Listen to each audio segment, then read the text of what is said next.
भाइ नमस्ते। नमस्ते। सन्चै हुनुहुन्छ? हुन्छ। हजुरको नाम? फरमान मिया। कहाँ हो घर चाहिँ? घर ठुलो भर्याङ। ठुलो भर्याङमा बस्नुहुन्छ। तपाईँको बुवा मम्मी तपाईँको पहिलाको घर चाहिँ कहाँ? वीरगञ्ज। अहिले चाहिँ तपाईँ ठुलो भर्याङमा त कोठामा बस्नुहुन्छ। हो। कति वर्ष हुनुभयो तपाईँ? 12। 12 वर्षको हुनुभयो।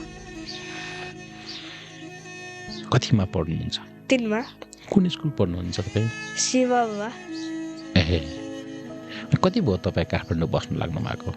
धेरै वर्ष भयो, सानोदेखि बसेको हो। अनि तपाईँको यतिखेर बुवा मम्मी यहाँ हुनुहुन्न भन्ने कुरा सुन्नमा आएको छ हो। कहाँ हुनुहुन्छ बुवा मम्मी? गाउँ। गाउँ वीरगञ्ज भन्नुभयो। तपाईँ त्यसरी जुन खालको तपाईँको एउटा भिडियो क्लिप टिकटकमा भाइरल बनेको छ थाहा छ तपाईँलाई? थाहा छैन। थाहा छैन। तपाईँसँग मोबाइल छैन? छैन। तपाईँ सधैँ त्यसै गर्नुहुन्छ? हो। स्वयम्भूको त्यो जुन खालको मान्छे जलाउने च्यानभन्दा अलिकति मासतिर बस्नुहुन्छ होइन? हो। अनि तपाईँले त्यही रोडमा बसेर वेट गर्ने मेसिन अनि त्योसँगै बसेर तपाईँले के गर्नुहुन्छ? होमवर्क पनि स्कुलको होमवर्क पनि गर्नुहुन्छ? हो। किन? हुन्छ। घर भाडा तिर्नलाई। घर भाडा तिर्नलाई। हो। घरमा समय हुँदैन तपाईँले है हो। होमवर्क गर्ने? खाना कसले बनाइदिन्छ? पसलबाट किनेर खाने। घरमा बनाउन सकिन्छ कि सकिँदैन आफूले? सक्दैन। है त्यतिखेर तपाईँको त्यो भिडियोमा धेरैले सहयोग गर्ने कमेन्टहरू गर्नुभएको थियो। तपाईँले सहयोग आयो कि आएन? आयो। एउटा दाइले भिडियो बनाउने दाइले सहयोग गर्नुभयो। उहाँले सहयोग गर्नुभएको थियो। त्यसपछि अरू सहयोग आयो कि आएन? आएन त्यसपछि।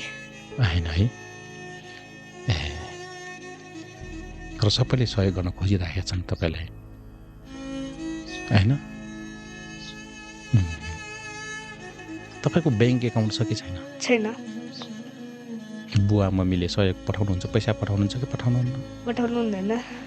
तपाईँले आफ्नो खर्च आफै काठमाडौँमा जोड्नु भएको जुटाउनुहुन्छ। हो। कति गर्नुहुन्थ्यो तपाईँले कमाइ दिनमा? 200 जति। दिनको 200। घर बहाल कति छ? घरको भाडा 8000। अनि स्कुल फी कति छ? स्कुल फीको त मान्छेले तिर्दिनुहुन्छ। सर म्यामले तिर्दिनुहुन्छ आधी। आधी तिर्दिनुहुन्छ, आधी तपाईँले जुटाउनुहुन्छ।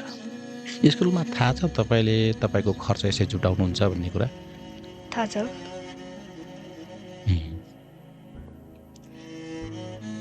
अनि के भन्नुहुन्छ सर म्यामहरूले? के भन्नु हुँदैन। बुवा मम्मी बिना एक्लै बस्न काठमाडौँमा बस्न लागेको कति वर्ष भयो? 1 महिना जति। 1 महिना मात्रै भएको छ। बुवा मम्मी बिना एक्लै कोठामा बस्दा डर लाग्दैन तपाईँलाई? लाग्दैन। एक्लै बस्दाको पीडा कतिको हुन्छ? के हुँदैन, एक्लै बस्ने।